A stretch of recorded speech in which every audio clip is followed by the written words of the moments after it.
অবশেষে মালদা বিমানবন্দরে চালু হচ্ছে বিমান পরিষেবা। আশার আলো দেখছে মালদার মানুষ। বিস্তারিত আলোচনা করছি। আপনারা দেখছেন ডাব্লিউবি নিউজ টিভি। কেন্দ্রীয় বাজেটের পর এবার আশার আলো দেখছে মালদাবাসী। এবার হয়তো মালদা থেকে হবে বিমান উড়ান পরিষেবা। এবার কেন্দ্রীয় বাজেটের অর্থমন্ত্রী নির্মলা সীতারাম জানিয়েছেন, দেশের মোট 120টি বিমানবন্দরে বিমান পরিষেবা চালু হবে। সেক্ষেত্রে মালদা বিমানবন্দরের পরিষেবা চালু হওয়ার সম্ভাবনা রয়েছে বলে মনে করা হচ্ছে। কেন্দ্রীয় সরকারের উপর আশা রাখছে মালদাবাসী। মালদা বিমানবন্দরের রানওয়ে দীর্ঘদিন ধরে সম্পূর্ণ হয়ে রয়েছে, এমনকি সম্পূর্ণ পরিকাঠামো প্রায় হয়ে গিয়েছে। মালদা থেকে বিমান চালু হোক, এই দাবি দীর্ঘদিন ব্যবসায়ী থেকে চিকিৎসক মহল, এমনকি জেলাবাসীর।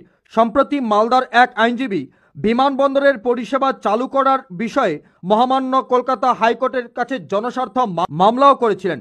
এইবার কেন্দ্র সরকারের জনমুখী বাজেটে দেশের 120টি বিমানবন্দর রয়েছে বলেও জানা গিয়েছে। কেন্দ্রীয় বাজেটের উপর নতুন আশার আলো দেখছে জেলাবাসী। এ নিয়ে শোরগোল পড়ে গিয়েছে গোটা জেলায়। মালদা বিমানবন্দর রানওয়ের কাজ সম্পন্ন হয়েছে ইতিপূর্বেই। জেলা প্রশাসন